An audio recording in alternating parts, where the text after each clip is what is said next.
Hi everyone, welcome back to the channel. तो देखो, आज की वीडियो में हम स्टडी करने वाले हैं about equilibrium constant, that is KP और केसी के बीच में क्या रिलेशन होता है, कौन कौन से फैक्टर्स होते हैं जो कि इक्विलिब्रियम कांस्टेंट को अफेक्ट करते हैं, कौन से फैक्टर्स इक्विलिब्रियम कांस्टेंट को अफेक्ट नहीं करते हैं। तो आज की वीडियो में हम ये सब कुछ स्टडी करेंगे। उससे पहले आपको मैं ये सजेशन दूंगी कि ये वीडियो देखने से पहले आप इक्विलिब्रियम की जो इंट्रोडक्शन वाली वीडियो है, मैंने ऑलरेडी अपलोड की हुई है, वो वीडियो देखें, क्योंकि उसको देखने के बाद आपके बहुत से कंसेप्ट इक्विलिब्रियम से रिलेटेड क्लियर हो जाएंगे। जैसे इक्विलिब्रियम कांस्टेंट क्या होता है, लॉ ऑफ मास एक्शन क्या होता है, इक्विलिब्रियम का मतलब क्या होता है, ठीक है, endothermic reaction, exothermic reaction, reversible, irreversible, बहुत सी चीज़ें जो कि इक्विलिब्रियम चैप्टर में यूज होती हैं, वो सब आपको वहाँ से समझ में आ जाएगा। ठीक है, तो आज की वीडियो बहुत ज़्यादा यूजफुल होने वाली है। कुछ प्रीवियस ईयर क्वेश्चन सॉल्व करेंगे इस टॉपिक से रिलेटेड। तो just get ready and start करते हैं इस लेक्चर को ना। तो लास्ट वाली क्लास में हमने लॉ ऑफ मास एक्शन सीखा था, है ना। थोड़ा रिवाइज करें उसे। लॉ ऑफ मास एक्शन, जल्दी से बताओ क्या था लॉ ऑफ मास एक्शन, क्या होता है लॉ ऑफ मास एक्शन। देखो, सपोज कोई भी हमने यहाँ पर रिएक्शन लिखी, कौन सा साइन आएगा, इक्विलिब्रियम का साइन आएगा ना, ठीक है, इज गिविंग अस दिस। इसके लिए अगर आपको इक्विलिब्रियम कांस्टेंट की वैल्यू को कैलकुलेट करना है तो कैसे कैलकुलेट की जाएगी। According to law of mass action क्या होता है, प्रोडक्ट की concentration that is C raise to its power, जो इसका स्टोइकियोमेट्रिक कोफिशिएंट होगा वो इसकी पावर में चला जाएगा। इनटू में ये प्रोडक्ट है, इसका स्टोइकियोमेट्रिक कोफिशिएंट इसकी पावर में चला जाएगा। डिवाइड बाय में रिएक्टेंट्स की कंसंट्रेशन दैट इज ए, इसका स्टोइकियोमेट्रिक कोफिशिएंट पावर में। इनटू में ये भी रिएक्टेंट है बी, इसका स्टोइकियोमेट्रिक कोफिशिएंट इसकी पावर में। तो ये आपने सीखा था लॉ ऑफ मास एक्शन के अकॉर्डिंग, है ना। आपने न्यूमेरिकल्स भी सॉल्व किए थे, 2 या फिर 3 आपने न्यूमेरिकल्स क्वेश्चन सॉल्व किए थे इससे रिलेटेड। ओके, अब आप चाहे के इक्विलिब्रियम को ऐसे लिख लो चाहे ऐसे लिख लो, बात सेम ही होगी, पर इसे स्मॉल नहीं बनाना, ठीक है, इसको स्मॉल नहीं, आपने ऐसे नहीं लिखना। ये जो इक्विलिब्रियम कांस्टेंट होता है वो कैपिटल के से रिप्रेजेंट किया जाता है। इतना समझ में आया आपको? ओके। और आपने लास्ट वीडियो में केसी और केपी को कैलकुलेट करना भी सीखा था, है ना। ये क्या हो जाएगा, ऐसे ही केसी को कैलकुलेट किया था आपने, केसी तो ऐसे ही कैलकुलेट किया था। केपी क्या होता है, केपी जो होता है पार्शियल प्रेशर की टर्म्स में जब हम इक्विलिब्रियम कांस्टेंट को लिखते हैं तो वो क्या होता है, केपी होता है। तो लिखूं that is P partial pressure of C raise to power इसका stoichiometric coefficient, partial pressure of D raise to power इसका स्टोइकियोमेट्रिक कोफिशिएंट, डिवाइड बाय में रिएक्टेंट्स क्या है ए, तो partial pressure of A raise to power इसका stoichiometric coefficient, और ये क्या, ये भी रिएक्टेंट है, तो partial pressure of B raise to power इसका स्टोइकियोमेट्रिक कोफिशिएंट। तो प्रीवियस वीडियो में आपने केसी, केपी, इक्विलिब्रियम कांस्टेंट को कैसे कैलकुलेट करते हैं, इनकी वैल्यूज क्या होती हैं, आपने सीखा था। और आपने एक सेंटेंस भी लिखा था दैट इज, देखो ये किसकी रिप्रेजेंटेशन होती है, पहले मुझे ये बताओ, ये क्या होता है। जिसने प्रीवियस वीडियो देखी है वो तो बता देंगे कि ये किसकी रिप्रेजेंटेशन होती है। इसका मतलब होता है एक्टिव मास। एक्टिव मास को हम ऐसे रिप्रेजेंट करते हैं, है ना। और हमने प्रीवियस वीडियो में ये देखा था कि प्योर सॉलिड का active mass and pure liquid का एक्टिव मास किसके इक्वल लिया जाता है, 1 के इक्वल लिया जाता है ना। कंसंट्रेशन ऑफ प्योर सॉलिड और active mass of pure solid is taken as unity 1, and concentration of pure liquid या फिर active mass of pure liquid भी हम 1 के इक्वल लेते हैं। तो ये तो आप समझ चुके हो सब बातें इन द प्रीवियस वीडियो। तो अगर आपने सब कुछ समझा है तो अब आप थोड़ा सा रिवीजन के लिए कुछ क्वेश्चंस ट्राई करोगे खुद। सबसे पहले वीडियो को पॉज करोगे, उसके बाद खुद क्वेश्चंस ट्राई करोगे, उसके बाद आप अपना आंसर चेक करोगे। ठीक है, इसी कंसेप्ट से रिलेटेड हम थोड़ा पहले रिवाइज करते हैं, उसके बाद न्यू टॉपिक स्टार्ट करेंगे। तो सबसे पहले ये क्वेश्चन सॉल्व करो वीडियो को पॉज करके और फिर अपना आंसर चेक करोगे। तो करें स्टार्ट। ओके, ये आपको इक्वेशन गिवन है, इसके लिए आपको इक्विलिब्रियम कांस्टेंट की वैल्यू कैलकुलेट करनी है फॉर कंसंट्रेशन की फॉर्म में। ठीक है, तो देखते हैं प्रोडक्ट क्या है ये, that is P4O10 divide by में कोई स्टोइकोमेट्रिक कोफिशिएंट तो है नहीं, तो रेज टू द पावर 1 है। ठीक है, ये क्या है, रिएक्टेंट दैट इज P4, कोई स्टोइकोमेट्रिक कोफिशिएंट नहीं है। ठीक है, यहाँ पे oxygen, raise to the power इसका स्टोइकोमेट्रिक कोफिशिएंट क्या है, 5। तो क्या ये आंसर होने वाला है, बताओ ये आंसर होगा। आपने अभी लिखा है कि प्योर सॉलिड की कंसंट्रेशन या फिर एक्टिव मास 1 के इक्वल लेते हैं। ये क्या है, ये तो सॉलिड फॉर्म में प्रेजेंट है, तो इसका मतलब ये क्या है, इसकी वैल्यू तो 1 है। P4 भी सॉलिड फॉर्म में प्रेजेंट है, इसका मतलब इसकी वैल्यू भी क्या है, 1 है। तो ये क्या हो गया, overall this will become 1 divide by में O2 raise to the power 5। तो Kc की वैल्यू क्या आ जाएगी यहाँ पे इस केस में, दैट इज 1 डिवाइड बाय में concentration of O2 raise to the power 5। इस केस में Kp की वैल्यू कैलकुलेट करना। देखो Kp की value partial pressure of products that is CaO raise to power, कोई स्टोइकोमेट्रिक कोफिशिएंट नहीं है, partial pressure of CO2 raise to the power, कोई स्टोइकोमेट्रिक कोफिशिएंट नहीं है, डिवाइड बाय में। अब आपको पता है ना स्टोइकोमेट्रिक कोफिशिएंट क्या होता है। देखो अगर इसके यहाँ पे 2 लगा होता तो ये क्या है, इसका स्टोइकोमेट्रिक कोफिशिएंट है, 3 है, 4 है, कोई भी नंबर जो इसके साथ में लगा हुआ है वो क्या होता है, स्टोइकोमेट्रिक कोफिशिएंट होता है। ठीक है, चलो प्रोडक्ट्स का आपने लिख लिया, डिवाइड बाय में रिएक्टेंट क्या है, partial pressure of CaCO3 raise to power, कोई स्टोइकोमेट्रिक को इसके साथ, इस कंपाउंड के साथ कोई नंबर नहीं है ना, तो देयरफॉर ये क्या होगा, रेज टू पावर 1, जिसे आप 1 तो लिखो ना लिखो इट इज अंडरस्टूड। ठीक है, अब क्या आपने ये Kp की वैल्यू बिल्कुल सही लिखी है, अगेन गलत लिखी है। क्यों, कंसंट्रेशन ऑफ प्योर सॉलिड 1 के इक्वल होता है, ये क्या है सॉलिड फॉर्म में, देयरफॉर ये क्या हो जाएगा 1। CO2 तो गैसियस फॉर्म में ही है तो एज इट इज रहेगा, अगेन ये क्या है सॉलिड फॉर्म में, तो इसकी वैल्यू भी क्या हो जाएगी 1। तो Kp किसके इक्वल आ जाएगा, overall Kp will become this partial pressure of CO2। इतना समझ में आया आपको, किस किस के आंसर करेक्ट थे, किसके गलत थे, जिसके गलत हैं अब आपको समझ में आ गया, जिसके करेक्ट थे वेल एंड गुड। ठीक है, अब आगे चलें, ये क्वेश्चन सॉल्व करते हैं। अगेन इक्वेशन है, Kc की वैल्यू आपको कैलकुलेट करनी है। कैसे कैलकुलेट करेंगे, प्रोडक्ट क्या है ये, दैट इज FeSCN का whole 2 positive divide by, reactant is this Fe3 positive, कोई स्टोइकोमेट्रिक कोफिशिएंट तो है नहीं, ना इसके साथ है ना इसके साथ है, ये क्या है SCN नेगेटिव। तो ये क्या हो जाएगा, ये तो Kc की वैल्यू हो जाएगी। चलो ठीक है, Kc की वैल्यू तो आपने कैलकुलेट कर ली है, अब Kp की वैल्यू कैलकुलेट करो। क्या Kp की वैल्यू ये नहीं होगी,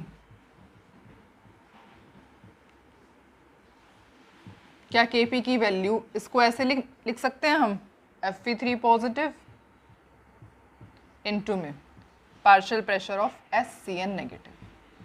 क्या Kp की वैल्यू ये है, बिल्कुल नहीं, this is not the value of Kp। Actually आप इस इक्वेशन में Kp को डिफाइन ही नहीं कर सकते हो। ऐसा क्यों है, क्योंकि देखो Kp क्या होता है, Kp होता है, आपने पढ़ा है कि Kp का मतलब क्या है, इक्विलिब्रियम कांस्टेंट, जब आप पार्शियल प्रेशर की फॉर्म में लिखते हो, है ना, इक्विलिब्रियम कांस्टेंट को जब आप पार्शियल प्रेशर की फॉर्म में लिखते हो तो आपका वो वैल्यू होती है ना। और पार्शियल प्रेशर किसके फॉर्म में, partial pressure for the gas, gaseous form में होना चाहिए। ठीक है, अब आप देख रहे हो यहाँ पे ना ही कोई रिएक्टेंट ना ही कोई प्रोडक्ट गैसियस फॉर्म में एग्जिस्ट कर रहे हैं। यहाँ पे ये एक्वस सॉल्यूशन, एक्वस कोई भी गैसियस फॉर्म में तो है ही नहीं, कोई गैसियस फॉर्म में नहीं है, तो आप Kp की वैल्यू को कैसे कैलकुलेट कर सकते हो। ठीक है,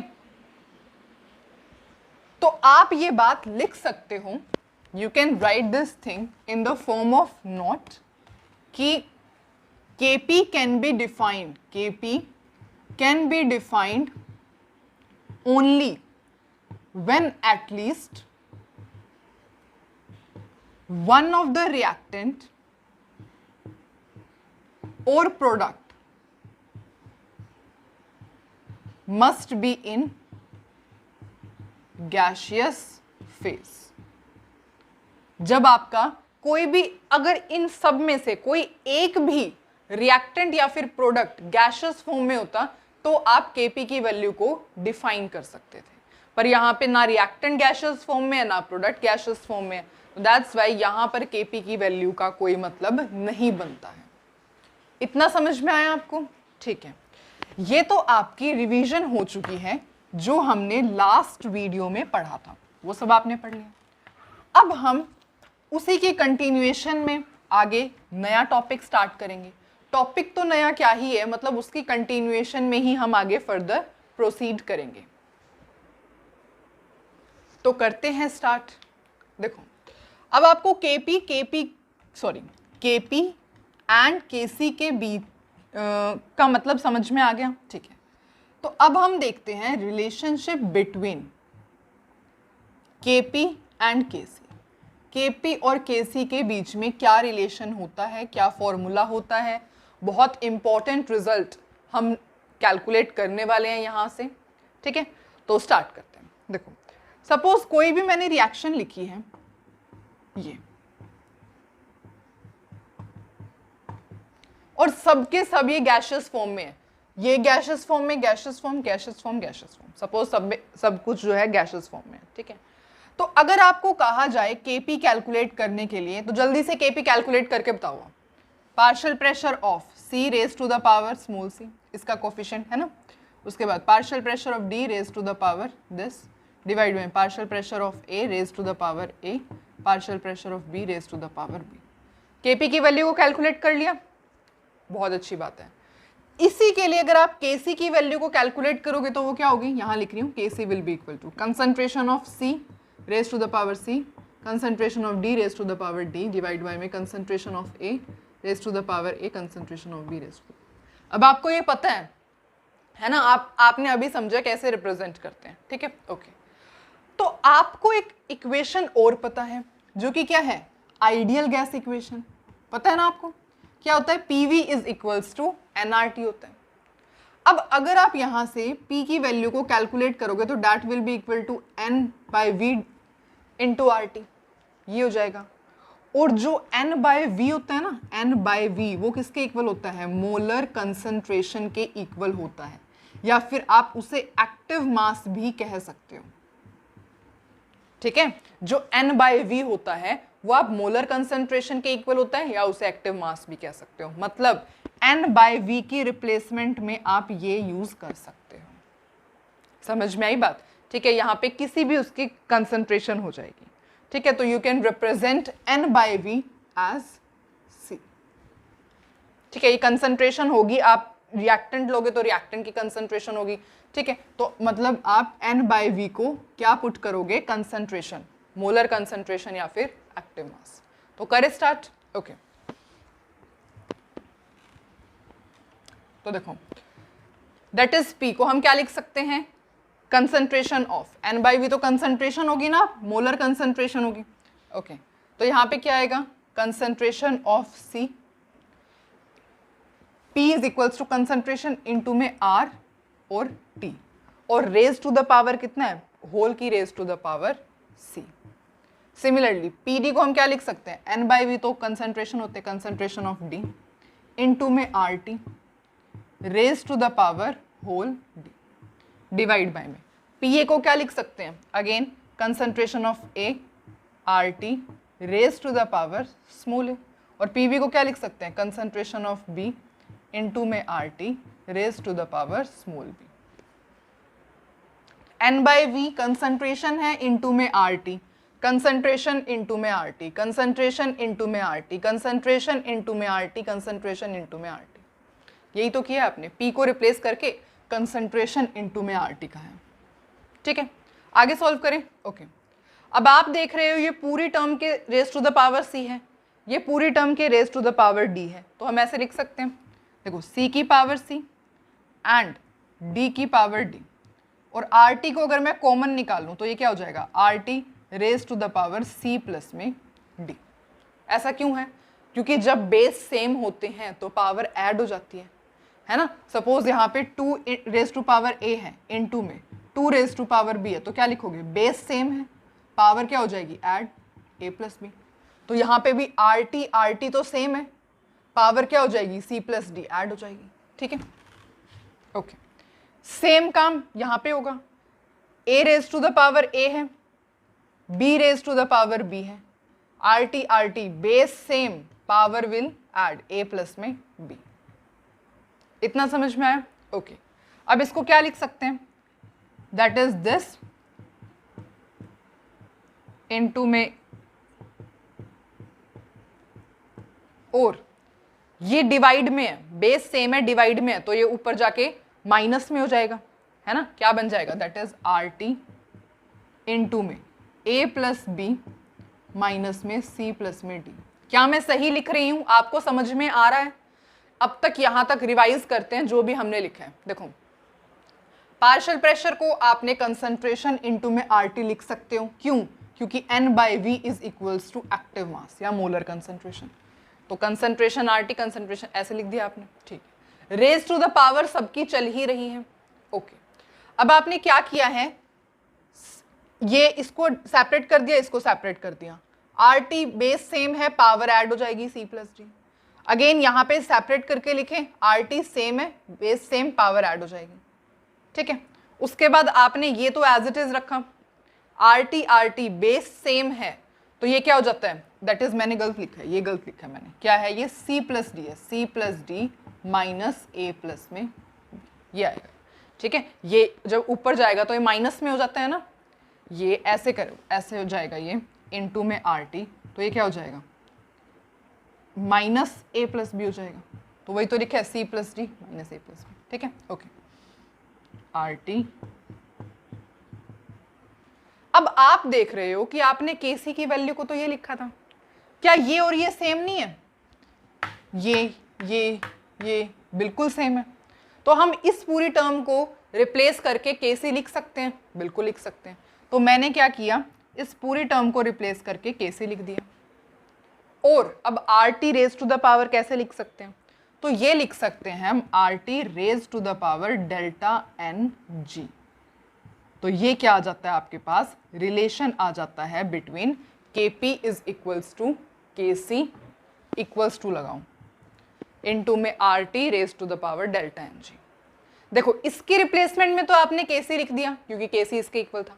अब आप देख रहे हो कि ये सारे गैशियस फॉर्म में है, मैंने आपको स्टार्टिंग में ही बताया था कि ये सब क्या है, गैशियस फॉर्म में। इसका मतलब क्या है, RT, और आपको पता है डेल्टा NG किसके इक्वल होता है, delta NG is equals to number of moles of gaseous product minus number of moles of gaseous reactant. इसके मोल्स काउंट करना, C प्लस में D, C प्लस में D माइनस में number of moles of gaseous reactant. ये reactant है, gaseous form में कितने moles हैं, A प्लस में B, A प्लस में B। तो यहाँ पे हमने डेल्टा NG पुट कर दिया। डेल्टा NG क्या होता है, number of moles of gaseous product minus number of moles of gaseous reactant. Product है, गैशियस फॉर्म में भी है, क्या है यहाँ पे, इसका C मोल है, इसका D, तो C प्लस में D माइनस में ये दोनों रिएक्टेंट है, दोनों गैशियस फॉर्म में है, इसका मोल A, इसका मोल B, तो ये आ जाएगा। तो ये आपने एक बहुत इंपॉर्टेंट रिलेशनशिप निकाल लिया है between Kp and Kc। It is very useful. अब हम आगे इसी को कंटिन्यूएशन में पढ़ने वाले हैं, इससे रिलेटेड न्यूमेरिकल सॉल्व करने वाले हैं। इतना समझ में आया? अब रब कर दूं मैं इसको, ओके। तो अब मैं इसे रब कर देती हूं क्योंकि अब हम इस इक्वेशन के बारे में बहुत सी चीजें पढ़ेंगे। देखो, तो ये इक्वेशन मैं यहाँ पे लिख देती हूँ, that is Kp is equals to Kc into में RT raise to the power delta NG। ये इक्वेशन तो आप माइंड में बिठा लो अपने, ये इक्वेशन आपको लर्न हो जानी चाहिए इसी लेक्चर में। इतना समझ में आया? ठीक है। अब आपको पता होना चाहिए कि Kp की यूनिट क्या होती है, Kp की यूनिट होती है ATM raise to the power delta NG। और Kc की यूनिट क्या होती है, Kc की यूनिट होती है that is mole per litre raise to the power delta Ng। अब अगर आप चाहो कि मैं इसे प्रूव करके दिखाऊं तो मैं इसे प्रूव करके भी दिखा सकती हूं कि ये कैसे यूनिट होती है। करके दिखाऊं? ओके। आपने क्या लिखी थी? आपने रिएक्शन लिखी थी, ये है ना, ये रिएक्शन लिखी थी आपने। तो Kp आपने कैसे कैलकुलेट किया था? ये आपने Kp कैलकुलेट किया था।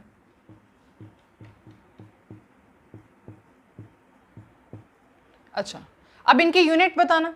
पार्शियल प्रेशर किसमें? ATM में, that is ATM raise to the power C into में ATM raise to the power divide by में, ये भी ATM में ATM raise to the power A into में ATM raise to the power B। अब base same है, power add हो जाएंगी, तो ये क्या बन जाएगा? ATM raise to the power C plus में D, base same, power add, ATM raise to the power A plus B। फिर क्या हो जाएगा? ATM raise to the power C plus D minus A plus में B। और आपको पता है डेल्टा Ng किसके इक्वल होता है? ये इस number of moles of gaseous product minus number of moles of gaseous reactant. ये क्या? C plus D minus A plus B। ये डेल्टा Ng के इक्वल लिख सकते हैं, तो ये क्या आ जाएगा? ATM raise to the power delta Ng। I hope it's clear. ये आपको करने की वैसे ज़रूरत नहीं थी, पर स्टिल मैंने आपको बता दिया कि ये यूनिट्स कैसे आई हैं। आगे चलें। ओके, तो ये जो इक्वेशन है ये बहुत ज़्यादा इंपॉर्टेंट इक्वेशन है, आपको इसी लेक्चर में लर्न हो जानी चाहिए, ठीक है। आई थिंक होगी Kp is equals to Kc into में RT raise to the power delta Ng। अब देखते हैं, देखो अब हम ना कुछ केसेस स्टडी करेंगे। देखो सबसे पहले if delta Ng is equals to 0, अगर डेल्टा Ng 0 के इक्वल है, यहाँ पे 0 पुट कर दो। देखो Kp is equals to Kc into में RT raise to the power delta Ng। 0 put करना है, यहाँ पे 0 पुट कर दिया। Something raise to the power 0 क्या होता है? 1 होता है। Something raise to the power 0 is 1, तो ये क्या हो जाएगा? 1। तो अगर आप डेल्टा Ng को, डेल्टा Ng 0 आता है ना आपका, तो Kp will be equal to Kc।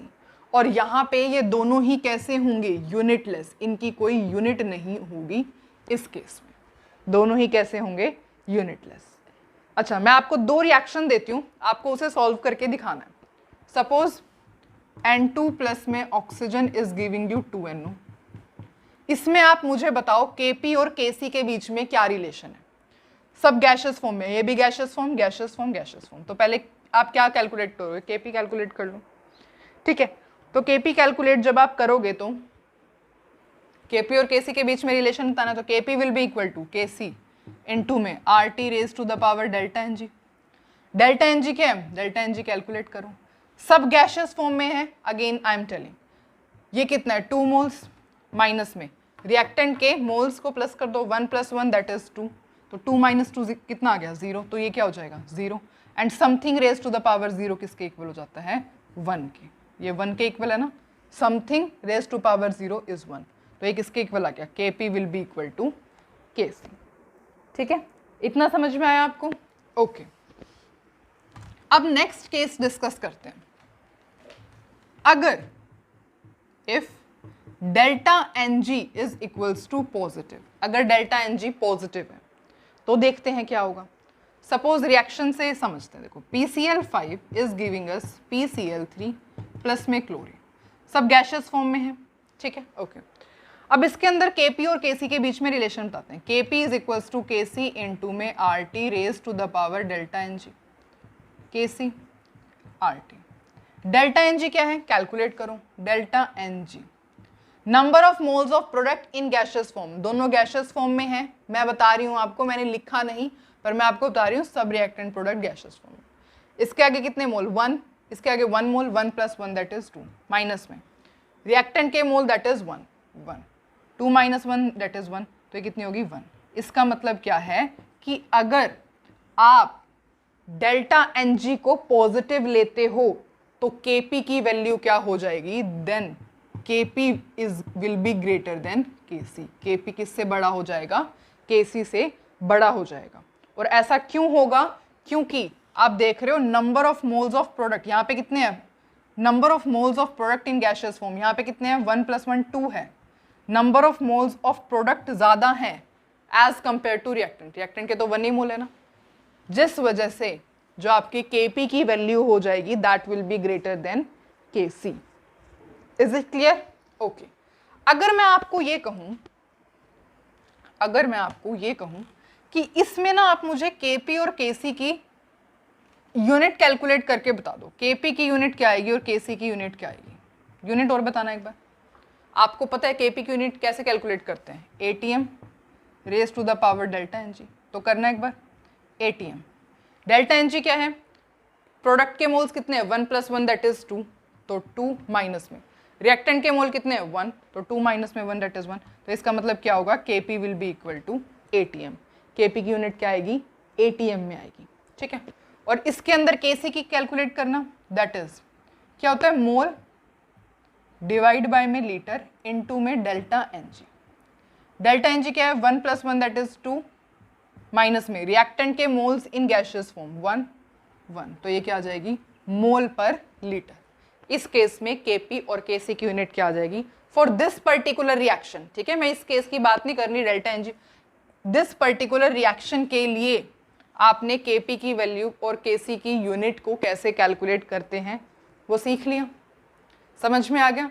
तो इससे हमें क्या पता चलता है कि अगर डेल्टा Ng आप पॉजिटिव लेते हो तो number of moles of product will be greater than number of moles of reactant, जिसकी वजह से Kp की वैल्यू Kc से बड़ी हो जाएगी। समझ में आया ये केस? ओके, तो मैं इसे रब कर देती हूं और अब हम बढ़ेंगे आगे की तरफ। When delta Ng is equals to negative, जब डेल्टा Ng नेगेटिव के इक्वल। अब इस केस में देखते हैं जब डेल्टा Ng की वैल्यू नेगेटिव होती है, तो सपोज PCl3 प्लस में chlorine is giving you PCl5। अब देखो कैसे कैलकुलेट करोगे, Kp will be equal to Kc into में RT raise to the power delta Ng। Delta Ng को कैलकुलेट करना, number of moles of product in gaseous form 1 है, minus ये भी दोनों गैसियस फॉर्म में ही है, 1 + 1 2 दैट इज -1 आ गई। इसका क्या मतलब है कि जब आप डेल्टा Ng की वैल्यू को नेगेटिव ले रहे हो तो जो आपके नंबर ऑफ मोल्स है रिएक्टेंट के वो क्या आ रहे हैं, they are greater than number of moles of product. Reactant के मोल कितने हैं, 2 हैं, प्रोडक्ट के मोल कितने हैं, 1 है, तो ये ग्रेटर है ना, number of moles of reactant is greater than number of moles of product. तो इस केस में आप देख रहे हो कि Kc is greater than Kp, ठीक है। तो अगर आप डेल्टा Ng की वैल्यू को नेगेटिव लेते हो तो आपके number of moles of reactant will be greater than number of moles of product, और उस केस में Kc will be greater then Kp। तो इतना समझ में आया? ओके। तो अगर आपको नोट डाउन करना है, देखो रिएक्शन को आपको समझने की कोई ज़रूरत नहीं है, सिर्फ आप ये केसेस का पता होना चाहिए और कैसे क्वेश्चन को सॉल्व करते हैं ये, ठीक है। तो अगर आपको नोट करना है तो आप ये सब नोट कर लो, बाकी रिएक्शन में कैसे अप्लाई करना है आप वो सीख ही चुके हो। Is it clear? ओके, ठीक है। तो देखो अब जो है हम आगे चलते हैं, Kp की यूनिट Kc की यूनिट को कैसे कैलकुलेट करते हैं पता लग गया ना आपको, ठीक है। तो अब जो हमने ये किया है दैट इज एप्लीकेशन क्या होती है, आपने जो इक्विलिब्रियम कांस्टेंट को आप इतना यूज कर रहे हो उसकी एप्लीकेशन क्या है, what is the application of K। Equilibrium constant की एप्लीकेशन क्या होती है, देखो आप दो चीज़ें बहुत अच्छे से याद रखोगे कि जब इक्विलिब्रियम कांस्टेंट की वैल्यू डिक्रीज होती है ना, तो जो स्टेबिलिटी होती है, स्टेबिलिटी ऑफ रिएक्टेंट, जब इक्विलिब्रियम कांस्टेंट की वैल्यू डिक्रीज करती है तो जो स्टेबिलिटी होती है रिएक्टेंट की वो इंक्रीज करती है, और जब इक्विलिब्रियम कांस्टेंट की वैल्यू इंक्रीज करेगी तो stability of product will increase. अभी आपको समझ में नहीं आएगा जब तक क्वेश्चन सॉल्व नहीं करेंगे, तो इससे रिलेटेड सबसे पहले क्वेश्चन सॉल्व करते हैं। देखो सपोज आपके पास एक क्वेश्चन है कि विच ऑक्साइड इज मोर स्टेबल, आपको ये बताना है कौन सी ऑक्साइड ज्यादा स्टेबल हो, और रिएक्शन आपको गिवन है that is 2XO is giving you X2 plus में O2। एक रिएक्शन आपको ये गिवन है और एक रिएक्शन गिवन है 2XO2 X2 प्लस में ट्वाइस ऑफ O2, और ये सब गैशियस फॉर्म में है। Gaseous form, gaseous gaseous gaseous, ये मुझे लिखना अच्छा नहीं लगता, मतलब मैं आपको बता रही हूँ तो सब गैशियस फॉर्म में, ठीक है। ओके, इसके लिए अगर आप K1 की वैल्यू देखोगे तो इसके लिए K1 की वैल्यू आपको गिवन है 10⁻24, और इसके लिए जो आपको K2 की वैल्यू, मतलब इसके लिए इक्विलिब्रियम कांस्टेंट की वैल्यू गिवन है। अब आपको ये बताना है कि कौन सी ऑक्साइड ज्यादा स्टेबल है, विच ऑक्साइड इज मोर स्टेबल। तो जल्दी से बताओ, देखो कैसे चेक करोगे, आपको इक्विलिब्रियम कांस्टेंट की वैल्यू गिवन है, ऑक्साइड का है, ऑक्साइड तो ये, दिस इज ऑक्साइड, ऑक्साइड का मतलब ये रिएक्टेंट है, रिएक्टेंट है। अब आपको पता है कि जिसका इक्विलिब्रियम कांस्टेंट की वैल्यू कम होगी वो रिएक्टेंट ज्यादा स्टेबल होगा, जिसकी इक्विलिब्रियम कांस्टेंट की वैल्यू कम होगी वो रिएक्टेंट ज्यादा स्टेबल होगा। तो ये रिएक्टेंट है, किसकी इक्विलिब्रियम कांस्टेंट की वैल्यू कम है, आप देख रहे हो कि K2 is less than K1, ये इक्विलिब्रियम कांस्टेंट की वैल्यू कम है एज कंपेयर टू K1। तो जिस इक्विलिब्रियम कांस्टेंट की वैल्यू कम उसका रिएक्टेंट ज्यादा स्टेबल, ठीक है। तो ये क्या, ये वैल्यू कम है, इसके कोरस्पॉन्डिंग रिएक्टेंट ये है, therefore this oxide that is XO2 is more stable then XO। ये क्या हो जाएगा, स्टेबिलिटी का ऑर्डर। समझ में आई बात। तो अगर आपको कोई दो रिएक्शन गिवन है, आपको बताना है रिएक्टेंट और प्रोडक्ट की स्टेबिलिटी के बेसिस पे, तो आप इक्विलिब्रियम कांस्टेंट की वैल्यू को चेक करके बता सकते हो। इतना समझ में आया आपको? ओके, तो आई गेस आपको इतना अच्छे से क्लियर है। तो अब हम आगे चलते हैं। तो अब आप देखो क्या क्या समझ चुके हो, थोड़ा सा रिवाइज करते हैं। आपको लॉ ऑफ मास एक्शन पता है, ठीक है, इक्विलिब्रियम कांस्टेंट पता है, ओके, Kp और Kc को कैलकुलेट कैसे करते हैं ये पता है, okay, relation between Kp and Kc पता है, that is Kp is equals to Kc into में RT raise to the power delta Ng। सब केसेस पता है आपको, डेल्टा Ng 0 के इक्वल होगा तो क्या होता है, डेल्टा Ng पॉजिटिव होगा तो क्या होगा, डेल्टा Ng नेगेटिव होता है तो क्या होता है, सब केसेस पता है आपको, ठीक है। रिएक्शन के अंदर Kp और Kc के बीच में रिलेशन को कैसे कैलकुलेट करना है वो पता है आपको, ओके। यूनिट का पता है, Kp और Kc की यूनिट को कैसे कैलकुलेट किया जाता है, ये सारी चीजें जो है आप सीख चुके हो, ठीक है। अच्छा, अब इसके अंदर मैं आपको एक बात बताना चाहती हूँ जो कि मैं भूल गई थी, वो ये है कि जो Kp होगा वो आपका ATM में होगा, Kc जो होगी आपके मोल पर लीटर में होगी, और R क्या होता है, R is a gas constant जिसकी वैल्यू होगी 0.0821 लीटर ATM पर मोल केल्विन, ठीक है, ये होगी। और डेल्टा Ng आपको पता ही है, डेल्टा Ng सॉरी टेम्परेचर क्या होगा, टेम्परेचर केल्विन में लोगे, और डेल्टा Ng आपको पता ही है, डेल्टा Ng का मतलब होता है number of moles of product in gaseous form minus number of moles of reactant in gaseous form. तो ये सब आपको पता होना चाहिए, ठीक है। आर गैस कांस्टेंट होते हैं, ये तो आपको पता ही होना चाहिए, स्टेट्स ऑफ मैटर में हमने पढ़ा था, है ना, ओके। तो ये सब आप चीजें पढ़ चुके हो और समझ चुके हो। तो अब है ना बहुत ज्यादा इंपॉर्टेंट टॉपिक आने वाला है, जिस टॉपिक से रिलेटेड मैंने बहुत सारे प्रीवियस क्वेश्चन आपको करवाए हैं, 3 to 4 क्वेश्चंस मैं आपको करवाऊंगी, ठीक है, ये टॉपिक समझने के बाद। तो अब आपको बिल्कुल ध्यान से बैठना है, क्योंकि अब तक की जो चीजें थी वो बिल्कुल छोटी छोटी थी, है ना, जो आप समझ, मतलब आपको पता चल रहा था, आपको अब पता चल ही गया है, वो बिल्कुल छोटे छोटे से टॉपिक्स थे। पर अब जो हम टॉपिक करेंगे उसके लिए you have to be very very focused on here, ठीक है, और आप उसे बहुत ध्यान से समझेंगे, आपको कोई डाउट ना हो, मैं इस तरीके से अपना ट्राई करूंगी। तो अब हम इस टॉपिक को समझते हैं, और टॉपिक का नाम है factors factors affecting equilibrium constant. बिल्कुल अच्छे से समझेंगे, डू नॉट वरी, बिल्कुल आराम आराम से स्टेप बाय स्टेप सारी चीजों को क्लियर करते हुए चलेंगे। देखो, अगर सपोज कोई रिएक्शन है a plus b is giving you c plus में d।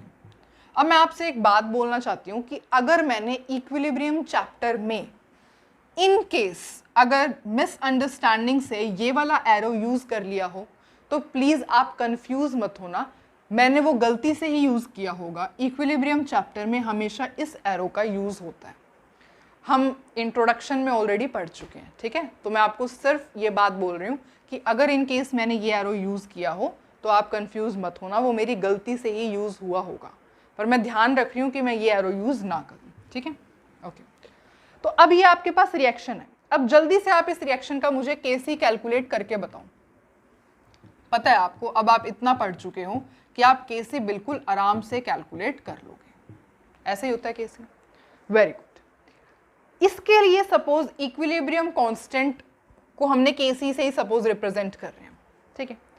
अब सपोज मैंने ये रिएक्शन रिवर्स कर दी।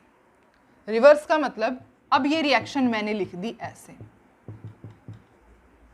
अब इसके लिए आप केसी कैलकुलेट करके, सपोज इसके लिए केसी को हम केसी डैश से रिप्रेजेंट कर रहे हैं, तो क्या होगा? अब भी आप बता सकते हो, ये हो जाएगी केसी डैश की वैल्यू, है ना। तो आपको एक बात ध्यान रखनी है, और वो क्या है, अगर आप इसमें चेंज नोटिस कर रहे हो कि पहले सी और डी आपके यहाँ मतलब अबव में थे और अब यहाँ बिलो में चलेगी।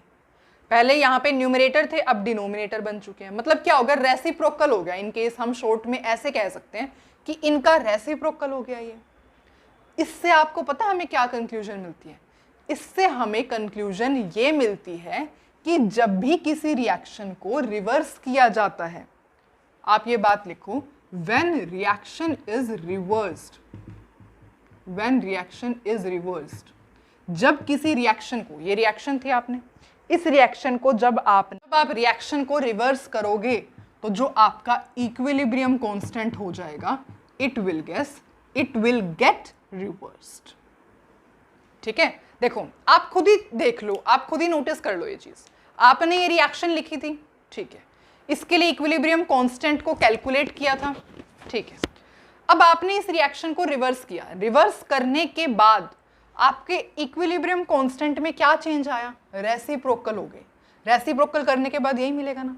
इसका मतलब क्या है कि जब आप रिएक्शन को रिवर्स करोगे, व्हेन रिएक्शन इज रिवर्स, तो जो आपका नए वाला इक्विलिब्रियम कांस्टेंट होगा वो रेसिप्रोकल हो जाएगा। इसको एक एग्जाम्पल की हेल्प से समझते हैं, आपको बहुत अच्छे से क्लियर होगा, ठीक है। ओके, देखो आराम आराम से समझो, डोंट वरी। देखो N2 प्लस में O2 is giving us 2NO, ठीक है। इसके लिए सपोज आपको Kc की वैल्यू गिवन है 100। इतना समझ में आया? ओके। अब सपोज मैं आपसे ये क्वेश्चन करूं कि आपको इस रिएक्शन के लिए Kc की वैल्यू को कैलकुलेट करना है तो क्या होगी? जल्दी से बता दो। क्वेश्चन आपको गिवन है ये, मतलब ये रिएक्शन आपको गिवन है और इसका इक्विलिब्रियम कांस्टेंट की वैल्यू गिवन है। आपको इस रिएक्शन का इक्विलिब्रियम कांस्टेंट कैलकुलेट करना है। कैसे करोगे? तो आपको पता है क्या चेंज दिख रहा है? रिएक्शन को रिवर्स करके लिखा गया है, और हमें तो पता ही है, हमने अभी सीखा है कि जब रिएक्शन रिवर्स हो जाएगी तो जो नए वाला इक्विलिब्रियम कांस्टेंट होगा वो रिवर्स हो जाएगा। मतलब K dash C will be, इसका रिवर्स कर दोगे, दैट इज 1 डिवाइड बाय में 100, that is 0.01 will be the value of its equilibrium constant. समझ में आया? आई थिंक अब तो आपको समझ में आ ही गया है ना। हमें समझ में आ गया। क्यों? रिएक्शन को रिवर्स किया, बस बात देखो, इतनी छोटी सी बात है। रिएक्शन को रिवर्स करो, इक्विलिब्रियम कांस्टेंट का रेसिप्रोकल कर दो। रिएक्शन को रिवर्स किया, इक्विलिब्रियम, ये इसका रेसिप्रोकल क्या होगा? ये आंसर, बात खत्म। तो ये आई होप आपको इतना क्लियर है। तो आगे चलते हैं। तो अब हम चलते हैं आगे। तो ये था आपका फर्स्ट फैक्टर कि जब आप रिएक्शन को रिवर्स करते हो ना तो इक्विलिब्रियम कांस्टेंट की वैल्यू रेसिप्रोकल हो जाती है। अब सेकंड फैक्टर समझते हैं। देखो, वैसे तो रिएक्शन की हेल्प से ही समझना बेटर रहेगा। सपोज मैं आपको कोई रिएक्शन लिख के देती हूँ, that is 2NO2 is giving us N2 plus में ट्वाइस ऑफ ऑक्सीजन। ये आपको मैंने रिएक्शन लिख दी है, ठीक है। इसके लिए Kc की वैल्यू कैलकुलेट करना, दैट इज N2 O2 का होल ट्वाइस डिवाइड बाय में NO2। ये आपकी Kc की वैल्यू हो जाएगी इस केस में। और अगर मैं सपोज ये क्वेश्चन करूं आपसे कि आपको इस रिएक्शन के लिए Kc की वैल्यू को K' की वैल्यू को कैलकुलेट करना है, तो बताओ क्या होगा। ये रिएक्शन है, Kc की वैल्यू आपने कैलकुलेट कर ली। आप मुझे ये बताओ इस रिएक्शन के लिए K' की वैल्यू क्या होगी। तो आप कुछ चेंज देख रहे हो इन दोनों रिएक्शन में। आप नोटिस कर पा रहे हो कि अगर मैं इस पूरी इक्वेशन को 2 से डिवाइड करूं तो आपके पास ये बन रहा है। देखो, इसको 2 से डिवाइड करेंगे तो 1 आएगा, 1 ही है। इसको 1/2 आएगा, ठीक है। ये भी 1 हो जाएगा, ठीक है। तो इस रिएक्शन के अंदर ये आप चेंज नोटिस कर रहे हो। ये ऑक्सीजन O2 ही था, मैंने गलती से लिख दिया था, दिस इज O2, ठीक है। तो मतलब आपने क्या किया, जब आप इस पूरी रिएक्शन को 2 से डिवाइड कर रहे हो तो आपके पास ये बन रही है। तो इसका मतलब क्या होता है कि अगर आप when reaction is divided by n जहां पर कोई भी नंबर हो सकता है, 2 हो, 3 हो, 4 हो, ठीक है, कोई भी नंबर, जब आप किसी भी नंबर से पूरी रिएक्शन को डिवाइड करोगे, ठीक है, तो जो इसका इक्विलिब्रियम कांस्टेंट होगा वो इसकी पावर में चला जाएगा, दैट इज 1 डिवाइड बाय में n, ठीक है। तो इसकी इक्विलिब्रियम कांस्टेंट की वैल्यू, तो सपोज इस इक्विलिब्रियम कांस्टेंट की वैल्यू हमें गिवन थी 100 थी। तो इस इक्विलिब्रियम कांस्टेंट की, दैट इज Kc की वैल्यू को कैलकुलेट करना था। तो that will be equal to इसकी वैल्यू, Kc की वैल्यू कितनी है 100 रेज टू द पावर, कौन से नंबर से डिवाइड करने पे आया है, 2 से पूरी इक्वेशन को डिवाइड करोगे तभी आएगा। तो 1/2 दैट इज 10। समझ में आया आपको? आपको सिर्फ ये स्टेटमेंट पता होनी चाहिए, उसके बाद आप सब कुछ सॉल्व कर लोगे। और वो क्या है कि जब आप किसी रिएक्शन को, जैसे ये रिएक्शन थी, उसको आपने किसी नंबर से मल्टीप्लाई किया, n से मल्टीप्लाई किया है, तो जो इक्विलिब्रियम कांस्टेंट होगा उसकी वो raise to the power 1/n चली जाएगी, ठीक है। तो ये था इक्विलिब्रियम कांस्टेंट 1 डिवाइड बाय में n, दैट इज जिस नंबर से आपने डिवाइड किया था। समझ में आया आपको? इतना समझ में आया है तो अब हम आगे चलते हैं। देखो, आपको है ना, हम इस टॉपिक से रिलेटेड बहुत सारे प्रीवियस ईयर क्वेश्चंस ट्राई करने वाले हैं, तो आप टेंशन बिल्कुल मत लो कि अगर आपको समझ में आ रहा है नहीं आ रहा, क्वेश्चन सॉल्व करने के बाद आपको बिल्कुल ये कंसेप्ट क्लियर हो जाएगा। और मैं अपनी तरफ से बेस्ट ट्राई कर रही हूँ इस टॉपिक को समझाने के लिए, तो आपको समझ में तो आना ही चाहिए, ठीक है। देखो, अब सपोज आप ये नहीं लिखते, हम ये रिएक्शन आपको गिवन है। अब हम थर्ड फैक्टर देख रहे हैं। सपोज आपको ये रिएक्शन गिवन है और इसके लिए Kc की वैल्यू सपोज आपको 100 गिवन है, हम कुछ भी ऐसे सपोज कर लेते हैं, और मैं आपसे क्वेश्चन करती हूँ कि आपको Kc की वैल्यू को कैलकुलेट करना है फॉर दिस पर्टिकुलर रिएक्शन। तो इसके लिए Kc की वैल्यू क्या होगी ये बताओ मुझे। अब आप चेंज नोटिस किया करो, बस दो आपको 2 रिएक्शन दिख जाए ना, आप चेंज नोटिस करो। देखो, इस रिएक्शन और इस रिएक्शन में क्या चेंज आया, पूरी रिएक्शन को 2 से मल्टीप्लाई किया गया, 2 से 2, पूरी रिएक्शन को आपने 2 से मल्टीप्लाई किया, तो क्या होता है आई एम सॉरी, आप ये बात लिखोगे कि when reaction is multiplied by n, suppose आप किसी भी नंबर से रिएक्शन को मल्टीप्लाई करोगे तो जो आपका नए वाला इक्विलिब्रियम कांस्टेंट आएगा ना, दैट विल बी, वो raise to the power n के चला जाएगा।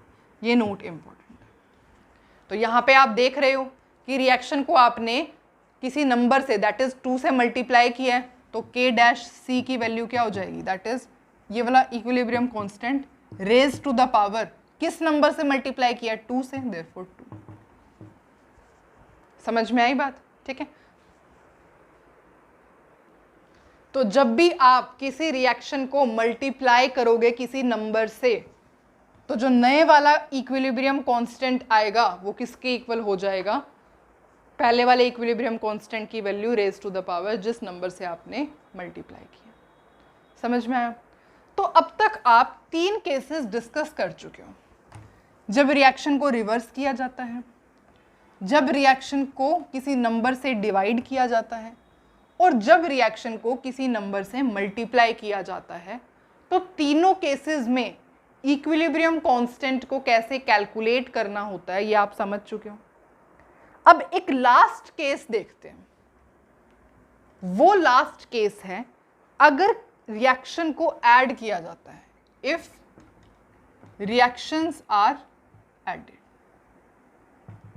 अगर किसी 2, 3, 4 जितनी भी रिएक्शंस को आप ऐड करते हो तो क्या होता है, जो नए वाला इक्विलिब्रियम कांस्टेंट होता है ना, वो उनके मल्टीप्लिकेशन के इक्वल होता है। देखते हैं, एग्जाम्पल की हेल्प से समझते हैं। सपोज यहाँ पे आपको ये मिल रहा है, इसका इक्विलिब्रियम कांस्टेंट है K1, और सपोज आपको कोई दूसरी रिएक्शन है B is giving you D, इसके लिए इक्विलिब्रियम कांस्टेंट है सपोज K2। तो आपको फाइंड करना है इस रिएक्शन के लिए इक्विलिब्रियम कांस्टेंट। तो कैसे फाइंड करोगे?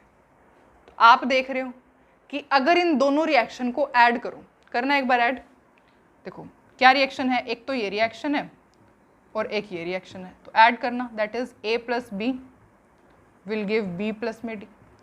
B से B कैंसिल हो जाएगा तो क्या बच गया, यही बच गया। इसका मतलब जब आपने इन दोनों रिएक्शंस को ऐड किया तो आपके पास ये रिएक्शन आई, तो इसका इक्विलिब्रियम कांस्टेंट क्या होगा, इस इक्विलिब्रियम कांस्टेंट विल बी, इन दोनों के इक्विलिब्रियम कांस्टेंट को मल्टीप्लाई कर दो, वो आपका बन जाएगा। ठीक है। जब आप 2 या 2 से ज्यादा रिएक्शंस को ऐड करते हो, इफ रिएक्शंस आर एडेड, तो जो नए वाला इक्विलिब्रियम कांस्टेंट होता है वो इनके जो है ना, इन सब के कांस्टेंट को, इक्विलिब्रियम कांस्टेंट को मल्टीप्लाई कर दो, उसके इक्वल हो जाता है। समझ में आई इतनी बात? तो इतनी बात समझ में आई है तो हम एक इसी से रिलेटेड, मतलब इसमें वैल्यूज ही दे देते हैं। चलो ठीक है, K1 K2, और सपोज आपको दूसरी रिएक्शन गिवन है, दैट इज यहाँ पे B C लगा लो और यहाँ पे आपको ये लगा लो। तो सपोज आपके पास वैल्यू गिवन है, दैट इज 3, 5 और सपोज 2 ले लेते हैं, और आपको वैल्यू कैलकुलेट करनी है, इस इक्विलिब्रियम कांस्टेंट की वैल्यू को कैलकुलेट करना। तो क्या वैल्यू होगी ये बता दो आप मुझे। देखते हैं, पहले तो ये रिएक्शन बनानी पड़ेगी, तो बनाते हैं।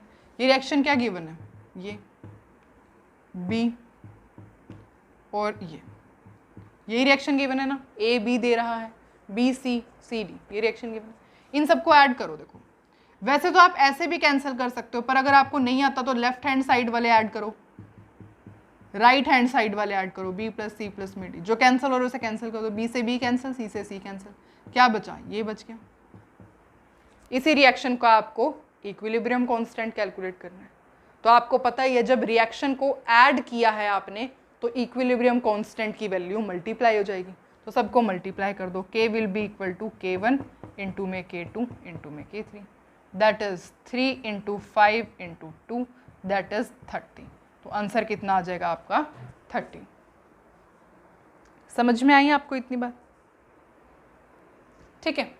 तो इस तरीके से आपने 4 केसेस डिस्कस किए हैं और आई होप आपको सब अच्छे से समझ में आए हैं।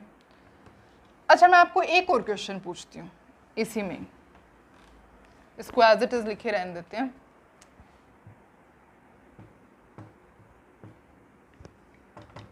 तो सपोज आपको ये वैल्यूज गिवन है और आपको इसके लिए, अब इसके लिए आपको इक्विलिब्रियम कांस्टेंट की वैल्यू को कैलकुलेट करना है। तो जल्दी से करो। देखो, देखते हैं। सबसे पहले तो आप फोकस किया करो जो आपको कैलकुलेट करना है ना, उसकी रिएक्शन पे, ये कैसे बनेगी देखते हैं। देखो, सबसे पहले इन सबको प्लस करके देखते हैं, और तो क्या ही है, इन सबको ऐड करना एक बार, क्या हो जाएगा, लेफ्ट हैंड साइड में ऐड हो जाएगी, that is a plus b plus में c, b plus c plus में d, जो कैंसिल हो उसे कैंसिल कर दो, b से b कैंसिल, c से c कैंसिल, क्या बचा, ये तो ये बचा, पर हमें तो ये चाहिए। पर आपको पता है कि आप रिएक्शन रिवर्स कर सकते हो, ठीक है।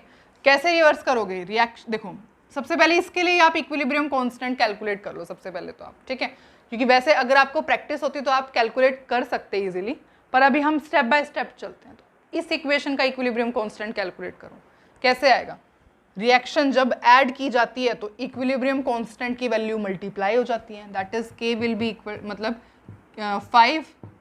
3 इंटू 5 इंटू 2 दैट इज 30। पर हमें तो इसकी वैल्यू चाहिए, हमें इसकी वैल्यू चाहिए ही नहीं, तो रिवर्स कर दो।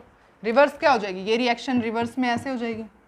और आपको पता है जब रिएक्शन रिवर्स करते हो तो इक्विलिब्रियम कांस्टेंट का रेसिप्रोकल हो जाता है, तो ये क्या बन जाएगा अब ये, ठीक है। तो इसका मतलब जो इसकी वैल्यू आएगी वो क्या आएगी, 1/30। तो आपको जितने भी 4 केसेस समझाए गए हैं, रिएक्शन को रिएक्शन को रिवर्स करना, मल्टीप्लाई करना, उसको किसी नंबर से डिवाइड करना, या रिएक्शन को ऐड करना, तो इक्विलिब्रियम कांस्टेंट में जो भी चेंजेस आ सकते हैं तो सब के सब आप समझ चुके हो अच्छे तरीके से, ठीक है। बाकी प्रैक्टिस करने पे आपको ये बिल्कुल बहुत अच्छे तरीके से समझ में आ जाएंगे। स्टिल हमने कम प्रैक्टिस नहीं की है, सच बता रही हूँ मैं, ठीक है। इससे पहले मैंने क्वेश्चंस की वीडियो वो करी थी, रिकॉर्ड करी थी, उसके बाद मैं टॉपिक करा रही हूँ, पर आप पहले ये टॉपिक समझोगे उसके बाद क्वेश्चन समझोगे, है ना। तो आप एक टेबल बना के लिख सकते हो फॉर योर कन्वीनियंस, जो भी आपने अब तक सीखा है वो आप एक टेबल बना करके लिख सकते हो, और वो क्या है, व्हेन रिएक्शन इज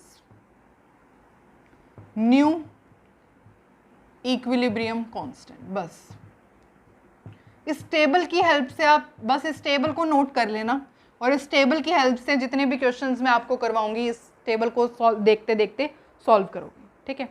तो जब रिएक्शन को रिवर्स किया था, आप थोड़ा रिकॉल करो, जब रिएक्शन रिवर्स की थी तो इक्विलिब्रियम कांस्टेंट क्या हो जाता था, 1/k, 1/k, है ना, रेसिप्रोकल हो गया था, ओके। उसके बाद जब आपने रिएक्शन को मल्टीप्लाई किया था किसी नंबर से, जब आपने मल्टीप्लाई किया था किसी नंबर से तो क्या हो गया था, k² हो गया था। जब आपने रिएक्शन को डिवाइड किया था किसी नंबर से तो k⁻² 1/2 होगी थी, है ना। 2 से मल्टीप्लाई करोगे तो इसकी पावर चली जाएगी, इससे डिवाइड करोगे तो इसकी वो हो जाएगी, है ना।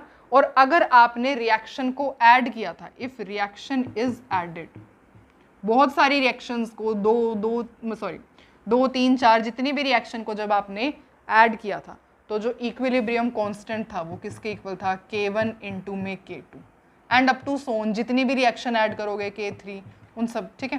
तो मल्टीप्लिकेशन हो जाएगी मतलब इक्विलिब्रियम कांस्टेंट की। तो ये समझ में आ गया आपको, बहुत अच्छी बात है, बहुत अच्छी बात है। तो सबसे पहले आप सॉल्व करोगे क्वेश्चंस, ठीक है। अब आप पहले क्वेश्चन सॉल्व करोगे, उसके बाद हम इस क्वेश्चन को सॉल्व करते हैं। रिलेशनशिप बताना है आपको Kc और Kp के बीच में। आपको पता ही है Kp is equals to Kc RT raise to the power delta Ng। बस और किसी की तो आपको वैल्यू गिवन ही नहीं है, डेल्टा Ng ही कैलकुलेट कर सकते हो।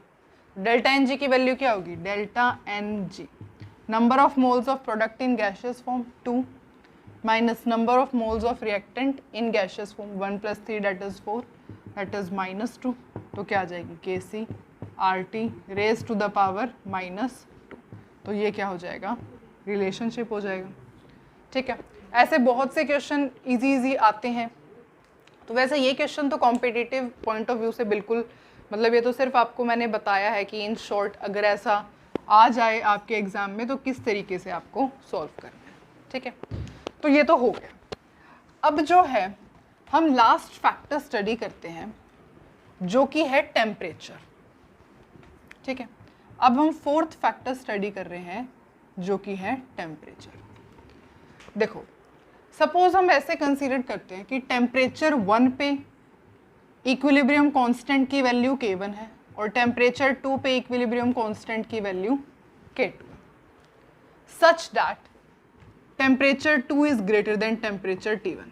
हम ऐसा कंसीडर करके चल रहे हैं, ठीक है। तो वेंट हॉफ इक्वेशन होती है ये, जो आपको अभी स्टडी करने की ज़रूरत नहीं है, पर एक फॉर्मूला मैं लिखूंगी, वो किसकी हेल्प से आया है, वो वेंट हॉफ इक्वेशन की हेल्प से आया है। और वो फॉर्मूला क्या है, that is log K2 minus log K1 is, ये फॉर्मूला है जो कि वेंट हॉफ इक्वेशन की हेल्प से आया है। ये फॉर्मूला ना इम्पोर्टेंट है और ये जो टेम्परेचर का कंसेप्ट है वो भी बहुत ज़्यादा इम्पोर्टेंट है। देखो अब इससे हमें पता कैसे चलेगा कि इक्विलिब्रियम कांस्टेंट और टेम्परेचर के बीच में क्या रिलेशन होता है, तो वो स्टडी करते हैं। देखो सबसे पहला हम केस लेते हैं एंडोथर्मिक रिएक्शन के लिए। सबसे पहला हम केस लेंगे फॉर द एंडोथर्मिक रिएक्शन। अब हमें पता है एंडोथर्मिक रिएक्शन में डेल्टा H क्या होता है, पॉजिटिव होता है। प्रीवियस वीडियो में हमने एंडोथर्मिक एक्सोथर्मिक रिएक्शन को अच्छे से समझा था। तो एंडोथर्मिक रिएक्शन को पता है के अंदर आपको पता है डेल्टा H क्या होता है, पॉजिटिव होता है। इसका मतलब क्या होगा कि जो log K2 minus log K1 है विल बी ग्रेटर देन 0। देखो ये पॉजिटिव है, डेल्टा H पॉजिटिव है, मतलब ये वैल्यू पॉजिटिव है। और ये तो आपको पता ही है, ये तो ग्रेटर देन 0 है। T2 minus T1 divide by में T1 T2 is greater than 0, ये भी पॉजिटिव है, मतलब ये पूरी टर्म पॉजिटिव होगी। अब ये पूरी टर्म पॉजिटिव होने का क्या मतलब है, कोई टर्म पॉजिटिव का मतलब क्या होता है, मतलब ग्रेटर देन 0 होती है, तो ये होती है।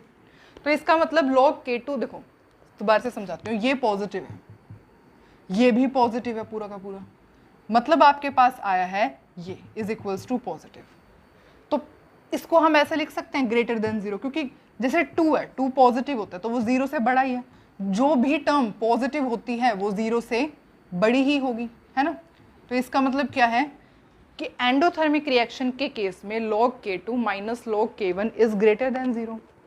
इसका मतलब क्या है, log K2 is greater than log K1। इसका मतलब क्या है, K2 is greater than K1।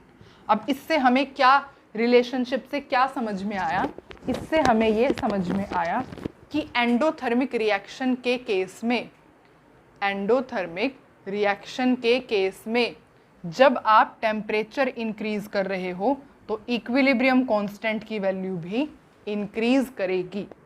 In case of endothermic reaction temperature increase करोगे तो इक्विलिब्रियम कांस्टेंट की वैल्यू भी इंक्रीज करेगी, ठीक है। तो आप ये यूज कर सकते हो अगर आपको एंडोथर्मिक रिएक्शन गिवन है तो, और आपको टेम्परेचर और इक्विलिब्रियम कांस्टेंट के बीच में रिलेशन पता है। अच्छा, अब अगर एक्सोथर्मिक रिएक्शन का केस आ जाए, सेकेंड केस है अगर एक्सोथर्मिक। अब आप देख लो, exothermic reaction means delta H negative है, ये नेगेटिव है, ये पॉजिटिव है, मतलब ओवरऑल टर्म क्या आ जाएगी, नेगेटिव। देखो ये नेगेटिव है और ये तो पॉजिटिव है, ये पूरी की पूरी टर्म पॉजिटिव है। नेगेटिव इंटू पॉजिटिव नेगेटिव ही होता है। इसका मतलब क्या, इसका मतलब ये log K2 minus log K1 किसके इक्वल आ जाएगा, नेगेटिव के। इसका मतलब हम इसको लेस देन 0 लिख सकते हैं, इसको वहाँ लेके जाएंगे तो log K2 is log K1 ऐसे हो जाएगा। इसका मतलब K2 is less than K1। अब इससे हमें क्या समझ में आया, इससे हमें ये समझ में आया कि जब आप एक्सोथर्मिक रिएक्शन के केस में टेम्परेचर को इंक्रीज करोगे तो जो इक्विलिब्रियम कांस्टेंट की वैल्यू होगी वो डिक्रीज करेगी। समझ में आई आपको। देखो हम क्या पढ़ रहे हैं, हम पढ़ रहे हैं इक्विलिब्रियम कांस्टेंट का टेम्परेचर के साथ क्या रिलेशन होता है। तो सपोज हमने ऐसे कंसिडर किया कि टेम्परेचर 1 पे इक्विलिब्रियम कांस्टेंट K1 है और टेम्परेचर 2 पे इक्विलिब्रियम कांस्टेंट K2 है, और आपको पता है T2 is greater than T1, ठीक है। अब एंडोथर्मिक रिएक्शन और एक्सोथर्मिक रिएक्शन के लिए अलग अलग केस स्टडी करते हैं। Endothermic reactions means delta H positive, मतलब ये पूरी टर्म पॉजिटिव है, और आपको पता है ये पूरी टर्म तो पॉजिटिव है ही, है ना, क्योंकि T2 is greater than T1, तो पॉजिटिव इंटू पॉजिटिव तो पॉजिटिव ही आएगा। मतलब log K2 minus log K1 किसके इक्वल है? पॉजिटिव के इक्वल है। पॉजिटिव के इक्वल आया ना, ठीक है। अब मैं इसे रब कर देती हूँ, ठीक है। इसको मैं ग्रेटर देन 0 लिख सकती हूँ, बिल्कुल लिख सकते हैं। तो ये माइनस का है, वहां जाके प्लस में होगा, ये हो जाएगा। log से log कैंसिल, तो K2 is greater than K1। मतलब for endothermic reaction temperature increase कर रहे हो तो इक्विलिब्रियम कांस्टेंट की वैल्यू भी इंक्रीज कर रही है। एक्सोथर्मिक रिएक्शन के केस की बात करते हैं। डेल्टा एच नेगेटिव है, ये क्या है? दिस इज नेगेटिव और ये पॉजिटिव है। नेगेटिव पॉजिटिव मल्टीप्लाई करते हैं, नेगेटिव इंटू पॉजिटिव तो क्या आता है आंसर? नेगेटिव आता है। इसका मतलब क्या है? log K2 minus log K1 is equals to negative आए। नेगेटिव का क्या मतलब है? लेस देन 0 है, ठीक है। और ये माइनस का वहाँ प्लस में जाएगा तो log K1 बन जाएगा। log से log cancel, K2 is less than K1। इसका मतलब क्या? फॉर एक्सोथर्मिक रिएक्शन जब टेम्परेचर इंक्रीज कर रहे हो, ऐसे लिखती हूँ, टेम्परेचर इंक्रीज कर रहे हो तो K की वैल्यू डिक्रीज कर रही है, ठीक है। इतना क्लियर है? ओके।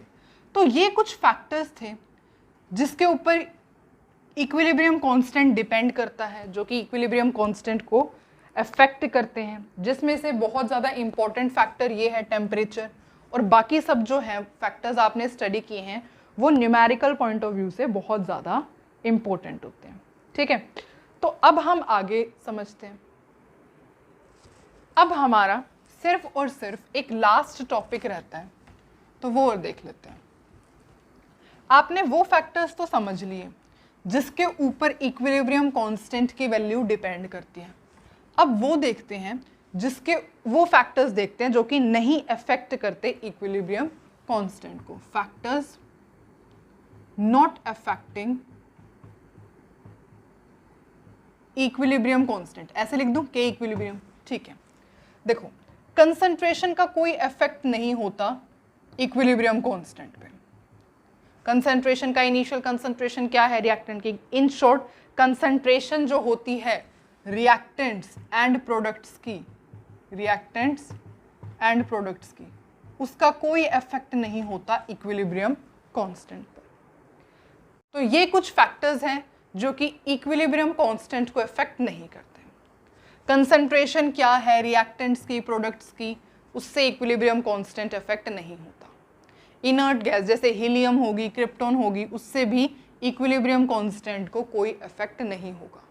सिमिलरली वॉल्यूम से, प्रेशर से, कैटलिस्ट से, इन सभी फैक्टर्स से इक्विलिब्रियम को कुछ इफेक्ट नहीं होता है। जो इक्विलिब्रियम कांस्टेंट होता है ना, equilibrium constant is only affected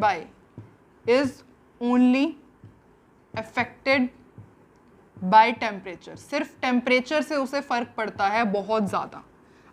आपने देख ही लिया एंडोथर्मिक रिएक्शन, एक्सोथर्मिक रिएक्शन के केस में, ठीक है। तो जो वैल्यू होती है इक्विलिब्रियम कांस्टेंट की, वो किसके ऊपर डिपेंड करती है? सिर्फ और सिर्फ टेम्परेचर से।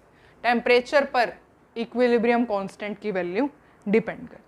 चाहे आप इनर्ट गैस ले लो, वॉल्यूम ले लो, कैटलिस्ट ले लो, प्रेशर ले लो, कंसंट्रेशन ले लो रिएक्टेंट एंड प्रोडक्ट की, ये सभी फैक्टर्स इफेक्ट नहीं करते इक्विलिब्रियम कांस्टेंट को। इतना समझ में आया? ओके। तो अब जितना भी थ्योरी पोर्शन था वो हम सब कंप्लीट कर चुके हैं। अब बारी आती है प्रीवियस ईयर क्वेश्चन को सॉल्व करने की। तो बस अब हम सिर्फ और सिर्फ जितने भी कंसेप्ट हमने पढ़े हैं उन सभी कंसेप्ट को यूज करके अब क्वेश्चंस को सॉल्व करेंगे। तो करें स्टार्ट। तो अब ये क्वेश्चन सॉल्व करते हैं। देखो, इस क्वेश्चन के अंदर आपको क्या गिवन है? एक रिएक्शन गिवन है। पार्शियल प्रेशर PCl3 के लिए, क्लोरीन के लिए, PCl5 के लिए सबकी वैल्यूज गिवन है। आपको क्या कैलकुलेट करना है? Partial pressure of PCl3 and chlorine जब इंक्रीज कर दिया जाएंगे बाय 2 टाइम्स, मतलब जब इनकी वैल्यूज को 2 से मल्टीप्लाई कर दिया जाएगा तो पार्शियल प्रेशर ऑफ PCl5 क्या होगा अंडर न्यू कंडीशंस। क्वेश्चन समझ में आया? जब तक सॉल्व नहीं करेंगे तब तक समझेंगे कैसे, है ना? तो अब सबसे पहले सॉल्व करना स्टार्ट करते हैं। देखो, सबसे पहले equilibrium constant for partial pressure कैसे लिखते हैं? केपी ऐसे लिखते हैं। अब आपको ये पता होना चाहिए, है ना? किसके इक्वल होता है? Partial pressure of PCl3 into में partial pressure of chlorine divide by में पार्शियल प्रेशर ऑफ PCl5। समझ में आया? PCl3 की वैल्यू कितनी गिवन है? 0.3। क्लोरीन के लिए क्या गिवन है? 0.2। PCl5 के लिए क्या गिवन है? 0.6। सॉल्व करें इसे। Of course 3/10 into 2/10 divide by में 6/10, दैट इज 3 इंटू 2 6। ये क्या हो जाएगा? 6। अब ये इंटू 10 6, दैट इज 0.1। आपकी जो Kp की वैल्यू आई है इस केस के लिए वो कितनी आई है? 0.1 आई है। अब हमें Kp की वैल्यू का तो कैलकुलेट करना ही नहीं था, हमें तो partial pressure of PCl5 calculate करना है अंडर दीज कंडीशंस, तो वो कैलकुलेट करते हैं। अभी हमने सिर्फ Kp की वैल्यू इसलिए कैलकुलेट की है क्योंकि Kp की वैल्यू का यूज होने वाला है। देखो, आपको क्या चाहिए? Kp इज इक्वल्स टू, अब नई कंडीशंस अप्लाई करते हैं। Partial pressure of PCl3 and chlorine is increased by twice, मतलब इसको भी 2 से मल्टीप्लाई कर दो, इसको भी 2 से मल्टीप्लाई कर दो, और ये तो हमें नई कंडीशंस पे कैलकुलेट करना है। तो करो start. That is PCl3, partial pressure of PCl3 into में partial pressure of chlorine divide by में पार्शियल प्रेशर ऑफ PCl5। ये इसकी वैल्यू क्या है? 0.3 इंटू में 2। इसकी वैल्यू क्या गिवन है? 0.2 इंटू में 2 divide by partial pressure of PCl5 तो आपको कैलकुलेट ही करना है। Kp की वैल्यू आपने अभी कैलकुलेट की 0.1, तो ये यहां चला जाएगा, that is partial pressure of PCl5 divide by में 0.1 आ जाएगा। अब इसको आपने सिर्फ सॉल्व करना है, तो जल्दी से इसे सॉल्व करते हैं। देखो, 3/10 into 2 into 2/10 into 2 divide by में 1/10, इसका मतलब यही हुआ है।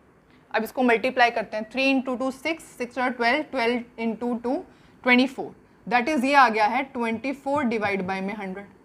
अब इसका रेसिप्रोकल हो जाएगा, दैट इज 10 डिवाइड बाय में 0 से 0 कैंसिल, ये क्या आ जाएगा? 2.4 atm। इसका मतलब क्या? Partial pressure of PCl5 under these condition will be 2.4 atm। समझ में आया आपको? ठीक है, सबसे पहले क्या था? सबसे पहले आपको ये गिवन था। आपको क्या गिवन था? आपको ये गिवन था सब ATM में, ठीक है, ATM, ठीक है, ये गिवन था आपको। अब इससे ये तो पहले वाली कंडीशंस है, आपको पार्शियल प्रेशर निकालना है PCl5 का अंडर न्यू कंडीशंस। अब आपको Kp की वैल्यू तो पता नहीं है, ठीक है, यहाँ पे Kp की वैल्यू की जरूरत थी, इस वजह से हमने पुरानी वाली कंडीशंस को यूज करके पहले Kp की वैल्यू को कैलकुलेट किया, फिर Kp की वैल्यू को यहाँ पुट किया, इन दोनों जो नई वैल्यूज थी उनको यहाँ पुट किया, और उसके बाद आंसर सॉल्व किया, तो हमारा आंसर क्या आया? 2.4 atm। नेक्स्ट क्वेश्चन सॉल्व करें। ओके, तो अब आपको ये क्वेश्चन सॉल्व करना है, तो करते हैं सॉल्व। देखो, 3 रिएक्शंस गिवन है, आपको इक्विलिब्रियम कांस्टेंट कैलकुलेट करना है फॉर दिस पर्टिकुलर रिएक्शन। जैसे थर्मोडायनेमिक्स में हम क्वेश्चन सॉल्व करते थे ना, वैसे ही इस टाइप के क्वेश्चन सॉल्व होंगे। अब जिन्होंने थर्मोडायनेमिक्स की मैंने अपलोड की हुई थी वीडियो, इतने अच्छे से हमने सारे क्वेश्चंस प्रैक्टिस किए थे, वो इसको बहुत जल्दी सॉल्व कर सकते हैं स्टूडेंट्स, है ना। पर जिनको नहीं आता वो हम समझते हैं, बिल्कुल इजी मेथड से सॉल्व करेंगे स्टेप बाय स्टेप, ठीक है। चलो, ये रिएक्शन हमें बनानी पड़ेगी इन तीनों रिएक्शन की हेल्प से। तो सबसे पहले ये रिएक्शन बनाते हैं। देखो, आपको लेफ्ट हैंड साइड चाहिए 2NH3। NH3 कहाँ है? NH3 तो यहाँ है, जो कि राइट हैंड साइड है। इसका मतलब क्या है? आपको ये रिएक्शन रिवर्स करनी पड़ेगी, आपको ये रिएक्शन रिवर्स करनी पड़ेगी। तो रिवर्स कैसे करोगे आप? सबसे पहले इसको जब आप रिवर्स करोगे तो ये रिएक्शन क्या हो जाएगी? Twice of NH3 is giving us N2 plus में 3H2, और ये इक्विलिब्रियम कांस्टेंट आपका क्या हो जाएगा, डिवाइड में चला जाएगा। आप सारे रूल्स अब पढ़ के आए हो तो आपको पता होना चाहिए, है ना। रिएक्शन को रिवर्स करोगे तो इक्विलिब्रियम कांस्टेंट 1 से मतलब रेसिप्रोकल हो जाएगा इक्विलिब्रियम कांस्टेंट का, ठीक है। तो अब आपको ये रिएक्शन कंसीडर नहीं करनी है, अब आपने ये रिएक्शन बना लिया, ठीक है। तो मैं इसको ऊपर लिख देती हूँ, that is 2 of NH3 is giving us N2 plus में ये और 1 बाय में K1, ठीक है, ओके। अब NH3 लेफ्ट हैंड साइड में आ गया, ठीक है। लेफ्ट हैंड साइड में आपको 5/2 ऑफ ऑक्सीजन चाहिए। ऑक्सीजन कहाँ है, एक तो ऑक्सीजन ये रहा, एक ऑक्सीजन ये रहा। अब किसको मल्टीप्लाई करेंगे 5 से, तो एक बार रुको, जब कंफ्यूजन हो जाती है तो आप थोड़ा आगे मूव किया करो। यहाँ राइट हैंड साइड में चाहिए 2NO यहाँ है, मतलब इस इक्वेशन को तो आप किसी से भी मल्टीप्लाई नहीं करने वाले हो, ठीक है। राइट हैंड साइड में चाहिए थ्राइस ऑफ वाटर तो ये रहा, पर इसके साथ में आपको 3 भी चाहिए, मतलब पूरी इक्वेशन को आपने 3 से मल्टीप्लाई करना पड़ेगा। पूरी इक्वेशन को आपने 3 से मल्टीप्लाई करना पड़ेगा, तो करते हैं। जब पूरी इक्वेशन को आप 3 से मल्टीप्लाई करोगे तो ये इक्विलिब्रियम कांस्टेंट की रेज टू पावर 3 चली जाएगी, है ना। आपको पता है जब पूरी रिएक्शन को हम किसी नंबर से मल्टीप्लाई करते हैं, किसी कोफिशिएंट से मल्टीप्लाई करते हैं, तो इक्विलिब्रियम कांस्टेंट की रेज टू द पावर में चला जाता है वो, है ना। तो अब इसको सबसे पहले मल्टीप्लाई करके लिख दो, दैट इज 3, यहाँ पे 3, यहाँ पे 3, और ये तो अब आपने इस पूरी इक्वेशन को 3 से मल्टीप्लाई कर लिया है। अब हमें तो ये इक्वेशन चाहिए, इस इक्वेशन के लिए हम तीनों रिएक्शंस को ऐड कर देते हैं। ऐड कर दें इन तीनों रिएक्शंस को, ओके, ऐड करते हैं। इन तीनों रिएक्शंस को ऐड करने पे देखते हैं क्या मिलता है। देखो, ट्वाइस ऑफ NH3 प्लस में नाइट्रोजन प्लस में ऑक्सीजन प्लस में 3 ऑफ हाइड्रोजन प्लस में 3/2 of oxygen is giving you N2 plus में थ्राइस ऑफ हाइड्रोजन प्लस में 2NO प्लस में थ्राइस ऑफ वाटर। देखते हैं क्या ये रिएक्शन मिली हमें। देखो, 3 हाइड्रोजन से 3 हाइड्रोजन कैंसिल, ओके, और क्या कुछ कैंसिल हो रहा है, नाइट्रोजन से नाइट्रोजन कैंसिल, ओके। क्या बचा हमारे पास, हमारे पास बचा ये, दैट इज दिस, और 3/2 ऑफ ऑक्सीजन प्लस ऑक्सीजन कितना होता है 5/2 ऑफ ऑक्सीजन। तो क्या ये रिएक्शन आ गई हमारे पास, बिल्कुल आ गई। इसका मतलब क्या है, हमने क्या किया है, तीनों रिएक्शंस को ऐड कर दिया है।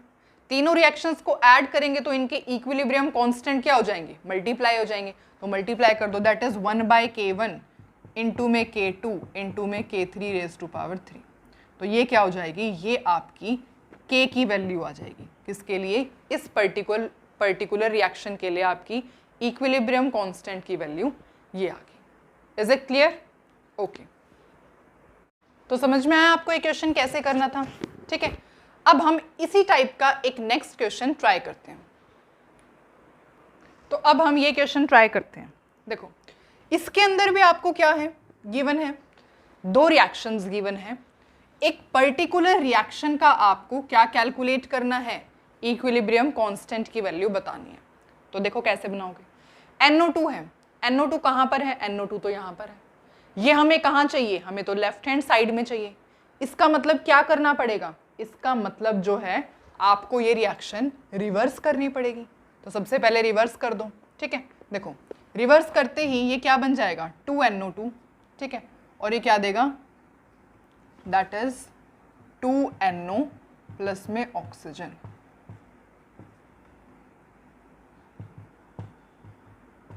ठीक है, ये बन जाएगा। रिवर्स किया आपने ये रिएक्शन, कुछ नहीं किया, आपने सिर्फ और सिर्फ रिएक्शन को रिवर्स किया। जैसे ही आपने रिएक्शन को रिवर्स किया तो ये इक्विलिब्रियम कांस्टेंट क्या हो जाएगा, डिवाइड में मतलब रेसिप्रोकल हो जाएगा, ठीक है। तो अब आपने क्या कर लिया, लेफ्ट हैंड साइड पे जो चाहिए आप वो ले आए हो। अब राइट हैंड साइड पे देखो क्या चाहिए, राइट हैंड साइड पे आपको चाहिए N2 और O2, पर ये तो क्या है, ये तो लेफ्ट हैंड साइड में है। मतलब इस इक्विलिब्रियम कांस्टेंट को भी, मतलब इस रिएक्शन को भी आपने रिवर्स करना पड़ेगा। तो इसको भी रिवर्स करते हैं, तो ये क्या हो जाएगा, 2NO गिव्स N2 प्लस में ऑक्सीजन, ये हो जाएगा। जैसे आपने रिएक्शन को रिवर्स किया तो इक्विलिब्रियम कांस्टेंट का रेसिप्रोकल हो जाएगा, ओके। अब क्या जो हमें चाहिए वो हमें मिल रहा है, देखते हैं। NO2 यहाँ पर तो 1 चाहिए पर यहाँ तो 2 है, इसका मतलब क्या करना पड़ेगा, पूरी इक्वेशन को डिवाइड करना पड़ेगा बाय 2 से। We have to divide the whole equation by 2, तो करते हैं इसको डिवाइड। तो जब इक्वेशन को डिवाइड करेंगे तो उसका जो रेसिप्रोकल का होगा वो रेज टू द पावर चला जाएगा, है ना। देखो अब इसको हम डिवाइड कर रहे हैं बाय 2 से, तो ये 1 हो जाएगा, ये भी 1 हो जाएगा और ये क्या हो जाएगा 1/2 हो जाएगा। तो इसकी पावर कितनी आ जाएगी, दैट इज 1/2। Clear, okay. अब यहाँ लेफ्ट हैंड साइड में NO2 चाहिए, NO2 मिल चुका है। यहाँ हाफ नाइट्रोजन चाहिए पर ये क्या है, ये तो 1 नाइट्रोजन है, इसका मतलब इसको भी हमें 2 से डिवाइड करना पड़ेगा। इसको भी डिवाइड करते हैं, ये 1 हो जाएगा, ये 1/2, ये 1/2 और इसकी पावर भी कितनी चली जाएगी, डेट इज 1/2। अब मिल गया जो हमें चाहिए था, ऑफ कोर्स सब कुछ मिल चुका है। अब इसको रिएक्शन को ऐड करके देखते हैं। ये दोनों रिएक्शन जब आप ऐड करोगे तो क्या मिलेगा, लेफ्ट हैंड साइड में क्या है NO प्लस में NO2 और राइट हैंड साइड में क्या है हाफ नाइट्रोजन प्लस में हाफ ऑफ ऑक्सीजन प्लस में NO प्लस में हाफ ऑफ ऑक्सीजन। NO से NO cancel, okay. Half of oxygen plus half of oxygen मतलब क्या, 1 ऑफ ऑक्सीजन। NO से NO कैंसिल हो गया तो आपने ये कर दिया।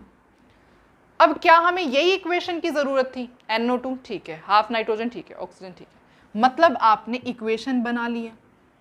अब आपने क्या किया, दोनों इक्वेशंस को ऐड किया, तो इसका मतलब क्या है, इन दोनों के जो इक्विलिब्रियम कांस्टेंट हो गए वो मल्टीप्लाई हो जाएंगे, that is 1/K1 raise to power 1/2 into में 1/K2 रेज टू पावर 1/2, या होल की पावर लिख लो, है ना, 1/K1 raise to power 1/2 into में 1/K2 रेज टू पावर 1/2। ये किसकी वैल्यू आ जाएगी, इक्विलिब्रियम कांस्टेंट की वैल्यू आ जाएगी, ठीक है। और इसको हम कैसे लिख सकते हैं, this can be written as 1/K1 into K2 raise to the power 1/2। तो ये क्या आ जाएगी आपके पास, इक्विलिब्रियम कांस्टेंट की वैल्यू आ जाएगी। आपको क्या चेक करना होता है, आप दोनों रिएक्शंस को देखो आपको ये रिएक्शन बनानी है, कैसे भी बनानी है, कुछ ना कुछ चेंजेस करके आपको ये रिएक्शन बनानी होती है। तो आप क्या किया करो, लेफ्ट हैंड साइड में देखो, जो रिएक्शन को रिवर्स कर रहे हो तो ध्यान रखोगे कि इक्विलिब्रियम कांस्टेंट को रेसिप्रोकल करना है। रिएक्शन को किसी नंबर से डिवाइड करोगे तो इक्विलिब्रियम कांस्टेंट का नंबर की रेज टू द पावर चला जाएगा। मल्टीप्लाई करोगे तो साथ ही साथ चेंजेस इक्विलिब्रियम कांस्टेंट में भी करने हैं, ठीक है। तो बस जो यहाँ चेंज करते जा रहे हो वो यहाँ चेंज कर लो, उसके बाद पूरी रिएक्शन को ऐड करके आपका जो इक्विलिब्रियम कांस्टेंट है उसकी वैल्यू आ जाएगी। सॉरी, समझ में आया इतना। नेक्स्ट क्वेश्चन ट्राई करें। तो अब हम ये क्वेश्चन ट्राई करते हैं। देखो ये क्वेश्चन सबसे पहले AIPMT 2012 में आया हुआ था and it is so much easy question.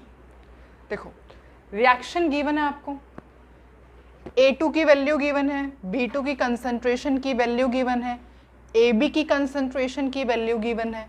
क्या कैलकुलेट करना है, you have to calculate Kc। बस फॉर्मूला अप्लाई करते हैं, Kc is equals to product क्या है AB, इसकी कंसंट्रेशन 2.8 इंटू, देखो ऐसे होता है ना, जैसे AB है, stoichiometric coefficient raise to power में चला जाएगा, डिवाइड बाय में रिएक्टेंट्स की concentration that is A2 and B2, ठीक है। अब वैल्यू पुट कर दो, AB की क्या वैल्यू है 2.8 इंटू 10 रेज टू पावर -3 का स्क्वायर, डिवाइड बाय में A2 की क्या वैल्यू है 3 इंटू 10 रेज टू पावर -3 और B2 की क्या वैल्यू है 4.2 into 10 raise to power -3। Solve करना है, इसको ऐसे लिखा जा सकता है 2.8 इंटू 10 रेज टू पावर -3, है ना। रेज टू पावर 2 था, हमने इसको ओपन करके लिख दिया। अब 10 रेज टू पावर -3 से ये कैंसिल, इससे ये कैंसिल, क्या बचेगा that is 2.8 into 2.8 divide by में 3 इंटू 4.2। और जब आप इस पूरी कैलकुलेशन को सॉल्व करोगे तो द आंसर विल बी 0.62 आपके पास आंसर आएगा। ये हो जाएगी इक्विलिब्रियम कांस्टेंट की value. It was very simple question और कौन से ईयर में आया था? 2012 में। एक और क्वेश्चन ट्राई करें। ओके, तो अब ये क्वेश्चन हम ट्राई करते हैं। देखो, आपको 4 ऑप्शंस गिवन है, इनमें से आपको ये बताना है कि in which of the following reaction Kc is not equal to Kp। तो ट्राई करते हैं। देखो, Kc और Kp के बीच में हमें एक, तो अब ये क्वेश्चन सॉल्व करते हैं। देखो, Kc must not be equal to Kp और हमें रिलेशनशिप पता है बिटवीन Kp एंड Kc। क्या होता है? Kp is equals to Kc into में RT raise to power delta Ng। देखो, Kp की वैल्यू कुछ गिवन नहीं है, Kc की वैल्यू गिवन नहीं है, R की वैल्यू नहीं, मतलब R की वैल्यू हम पुट तो कर सकते हैं पर टेम्परेचर भी गिवन नहीं है। हम सिर्फ डेल्टा Ng को कैलकुलेट कर सकते हैं, तो वही कैलकुलेट करते हैं। यहाँ पे डेल्टा Ng की वैल्यू क्या आएगी? देखो, number of moles of the product in gaseous form. ये प्रोडक्ट है गैशियस फॉर्म में, इसके मोल्स कितने हैं? 2। माइनस में गैशियस में है ये तो काउंट करेंगे नहीं क्योंकि ये तो सॉलिड स्टेट में है ना। गैशियस में कितने मोल है? 1। तो 2 - 1 दैट इज 1, मतलब डेल्टा Ng की वैल्यू आई है 1। इसका मतलब ये हो जाएगा, क्या Kp इक्वल्स टू Kc आया? मतलब Kc is not equals to Kp। तो ये फर्स्ट ऑप्शन ही आपका करेक्ट है, जहां पर ये दोनों इक्वल नहीं है। अब ऑप्शन तो आपको मतलब आंसर तो मिल ही गया है, पर स्टिल हम और रिएक्शंस को चेक करते हैं, इसमें अप्लाई करके देखते हैं। अगेन डेल्टा Ng कैलकुलेट करना पड़ेगा। डेल्टा Ng क्या आएगा? इसके दोनों गैशियस प्रोडक्ट हैं, तो इसके मोल 1, इसका मोल 1, 1 + 1 दैट इज 2। माइनस में इसका मोल कितना है? 2। 2 - 2 दैट इज 0, मतलब Kc raise to power into RT raise to power 0 and something raise to power 0 कितना होता है? 1। तो देयरफॉर यहाँ पर क्या आ गया? Kp equals to Kc। पर हमें तो Kc is not equals to Kp चाहिए था, तो ये भी ऑप्शन नहीं है ना। चलो नेक्स्ट रिएक्शन पर मूव करें। ठीक है, अगेन डेल्टा Ng की वैल्यू को कैलकुलेट करो। Gaseous form 1 + 1 that is 2। Minus में दोनों गैशियस में, इसके मोल 1, इसके मोल 1, 2। 2 - 2 0। अगेन यहाँ पर भी क्या आ जाएगा?